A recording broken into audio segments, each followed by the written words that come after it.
So let's talk about the genotypic and phenotypic ratios.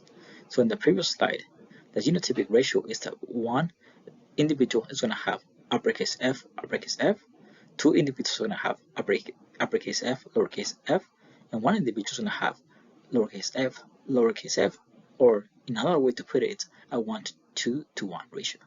But when we're talking about the phenotypic ratio, remember this is the actual measurable traits, or your looks, if you will, but you can actually see you're gonna have a 3 to 1 ratio, which means that 3 of the individuals are gonna have freckles, and one of the individual is not gonna have freckles. So how do you know if the genotype of the individual is heterozygous or homozygous dominant? So if a person with a dominant phenotype could be either homozygous dominant or heterozygous. That is, if there are two possible results when a man with freckles reproduces with a woman who does not have freckles. If the man is uppercase F, or homozygous dominant, all of his children will have freckles. If the man is basically heterozygous, which means that it's uppercase F, lowercase f, each child has a 50% chance of having freckles. So if there is an offspring that is born without having freckles, that indicates that the individual is heterozygous. So now let's take a look at a Punnett square, where one of the parents has both alleles that are dominant, and one parent where both alleles are recessive. And it doesn't really matter if it's the mom or the dad. So once again, the alleles of the mom goes on top. So in this case, lowercase f, and the alleles of the father goes on one of the sides. So uppercase f, and then you do the multiplication of the alleles. And what you have is basically all offsprings are going to be heterozygous, which means that they're going to have one copy of the dominant allele and one copy of recessive allele. Now, in this particular case, because we're looking at freckles, and freckles is a recessive, a dominant trait rather, then that means all offsprings are going to have freckles. Okay, so now let's take a look at a Punnett square, where one of the parents is heterozygous, which means that it has an uppercase f and a lowercase f, and then the other parent has both recessive alleles, which means that it's lowercase f for both of the alleles.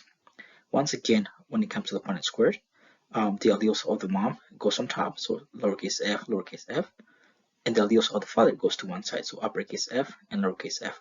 And then we'll do the multiplication of the alleles. So what we can see here is half of the offsprings are heterozygous, just like the dad, and the other half are recessive, just like the mom. So what we can see here is, again, we're looking at freckles, which is a dominant trait. Half of the offspring are going to have freckles, and the other half, they're not going to have freckles. So now let's take a look at a more complicated Punnett square, so the two trait crosses. So both maternal and paternal homologous chromosomes separate independently through meiosis 1.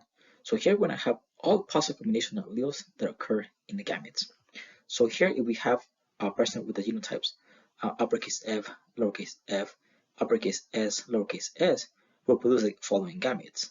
So uppercase F, uppercase S, lowercase f, lowercase s, uppercase f, lowercase s, and lowercase f, uppercase s. So this is basically all the gametes that can be produced by this individual. So as I mentioned before, one of the purposes of meiosis is to increase gametic diversity. So, and this picture basically shows us that. So at the bottom, what we can see is all the possible combinations when it comes to gametes. So as you can see, there's a whole diversity when it comes to gametic formation. Okay, so now let's take a look at a dihybrid cross. So basically, a dihybrid cross involves two traits. So for example, a person that is homozygous for freckles in short fingers, so in this case is uppercase F, uppercase S, reproduces with one who has no freckles and no fingers. That is lowercase f, lowercase s, lowercase s. So the gametes for the individual that has homozygous for freckles and short fingers is uppercase F, uppercase S, and the gametes for the individual with no freckles and no fingers is lowercase f, lowercase s. Therefore, the offspring will have the following genotypes. So uppercase F, lowercase f, uppercase S, lowercase s, which means they're going to have freckles and short fingers. Now, if you have two individuals that are heterozygous, so the possible gametes for each are basically uppercase F, uppercase S, uppercase F, lowercase s, lowercase f, uppercase s, lowercase f, lowercase s. So when you do a Punnett square, you're always going to yield the following results.